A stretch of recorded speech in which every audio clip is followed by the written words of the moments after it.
कोटा का जेके lawn hospital एक बार फिर बच्चों की मौत को लेकर सवालों के घेरे में है। जहां 9 बच्चों की मौत के बाद अस्पताल प्रशासन में हड़कंप मचा हुआ है। मृतक बच्चों के परिजन अस्पताल प्रशासन और डॉक्टर्स पर इलाज में लापरवाही का आरोप लगा रहे हैं। परिजनों का आरोप ये है कि रात को रहने वाला स्टाफ सो जाता है। जब बच्चे की तबीयत बिगड़ी तो उनके पास लेकर गए, लेकिन उन्होंने देखने तक से मना कर दिया। वहीं जिला कलेक्टर ने अस्पताल का जायजा लिया और जांच कमेटी गठित की।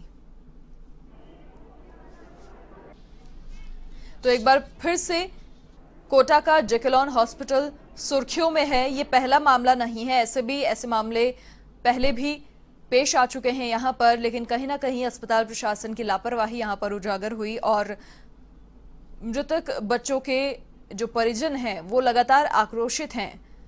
और सवाल यही कि 9 नवजात बच्चों की मौत यहां पर हुई है और जब परिजन रात में रहने वाले स्टाफ के पास बच्चे की तबीयत बिगड़ी तो लेकर गए तो स्टाफ ने देखने तक से मना कर दिया। साफ तौर पर उनका कहना कि सुबह डॉक्टर आएंगे तब बात करना।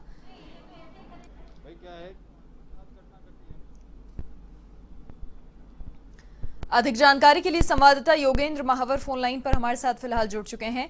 योगेंद्र, फिलहाल क्या अपडेट है इस मामले पर? देखिए, कल ये पूरा मामला पेश आया और लगातार कहीं ना कहीं लापरवाही सामने आ रही है, लेकिन 9 बच्चों की जान जाना छोटी बात नहीं है। क्या एक्शन लिया गया?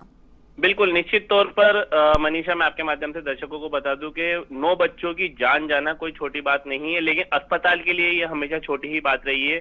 लापरवाही का नजारा पिछले साल भी देखने को मिला है, हर बार देखने को मिलता है। पिछले साल एक महीने में 135 से अधिक बच्चों की मौत हो गई थी और अभी 24 घंटे में 9 बच्चों की मौत हो गई है।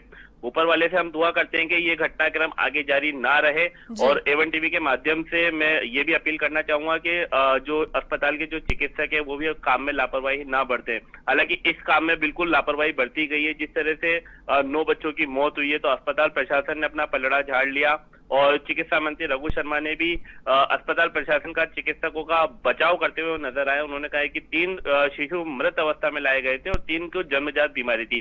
सबसे बड़ी बात मनीषा ये आती है कि अगर मृत अवस्था में अगर बच्चों को लाया गया था तो वहां पे 2 दिन तक बच्चे क्या कर रहे थे? सबसे बड़ी बात और सबसे बड़ी लापरवाही यही है कि और परिजनों का साफ तौर पर यही आरोप है कि हमारे बच्चे बिल्कुल स्वस्थ थे, जब वो रो रहे थे तो हमने चिकित्सकों से कहा कि ये रो रहे हैं और इनको तकलीफ हो रही है, तो चिकित्सकों ने कहा कि बच्चे ऐसे ही रोते हैं, घबराने की बात नहीं है।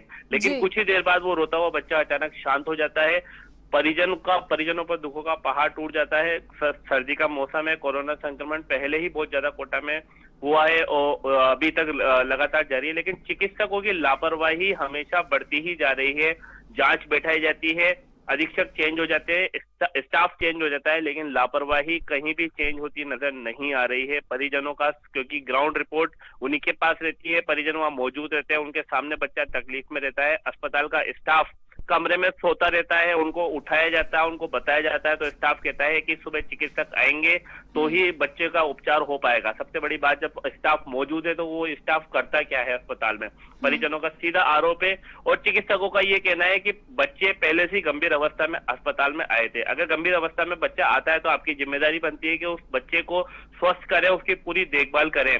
एक वार्मर के अंदर 3 शिशु को रखा जा रहा है। कोरोना के संक्रमण को देखते हुए बचाव करना बेहद जरूरी है, लेकिन लापरवाही कम होती हुई यहाँ पे नजर नहीं आ रही है। जी योगेंद्र, और अधिक आपके पास जानकारी कि इन बच्चों को आखिर क्या समस्या थी? गंभीर बीमार क्योंकि बच्चे बताए जा रहे हैं, तो किस तरह की बीमारी इन्हें थी? जो बीमारी इनमें सामने आई है वो फिलहाल अभी तक ऐसी कोई बीमारी सामने नहीं आई है। परिजनों से भी हमारी बात हुई है, चिकित्सक इसमें सामने नहीं आ रहे। इनके बचाव में अधीक्षक जरूर सामने आए थे और उनका कहना है कि बच्चे गंभीर अवस्था में यहाँ पे लाए गए थे, उनका यहाँ पे उपचार किया गया था, उसके बाद उनको चिकित्सकों की देखरेख में रखा गया था। लेकिन जिस तरह से परिजन कह रहे हैं कि उनको गंभीर बीमारी कोई नहीं थी, बच्चे को दूध पीने में परेशानी हो रही थी, या जो दूसरे बच्चे जिसकी डेथ हुई है उसके परिजनों का कहना है कि बच्चा रो रहा था, अचानक उसको तकलीफ होने लगी, बच्चा जोर जोर से रोने लगा तो उसको गोद में लेकर जैसे चिकित्सक के पास गए तो चिकित्सक ने उस बच्चे को देखे बिना ही कह दिया कि बच्चे ऐसे ही रोते हैं, परेशान होने वाली बात नहीं है। लेकिन जब बच्चे को वापस वो वार्ड में लेके गए तब तक बच्चा शांत हो चुका था, यानी उसकी डेथ हो चुकी थी। लेकिन चिकित्सक हमेशा यही कहते हैं कि बच्चे को रो रहा है तो कोई तकलीफ वाली बात नहीं है, बच्चा अगर वॉमिट कर रहा है तो भी कोई तकलीफ वाली बात नहीं है। लेकिन परिजन जो वहां मौजूद हैं उनको तकलीफ हो रही है बच्चे की पीड़ा देखते हुए। लेकिन अस्पताल प्रशासन जिस तरह से लापरवाही देखता नजर आ रहा है उसमें साफ साफ तौर पे यही सामने आता है, क्योंकि उन्होंने अस्पताल प्रशासन का ये भी कहना है कि 3 बच्चे को सीओटी से मरे हैं। सीओटी का मतलब ये कि उनको पहले से ही इस तरह की बीमारी थी जिनका उपचार समय पर नहीं हो पाया, अगर वो दूसरे अस्पताल में भी गए थे।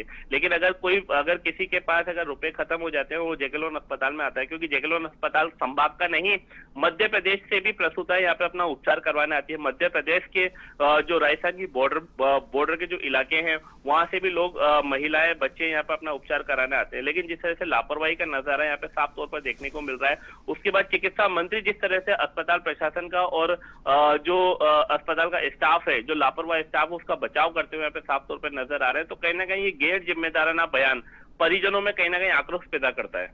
बहुत शुक्रिया योगेंद्र, तमाम जानकारी साझा करने के लिए। 9 नवजात बच्चों की मौत से हड़कंप मच गया है और परिजन लगातार अस्पताल प्रशासन पर आरोप लगा रहे हैं।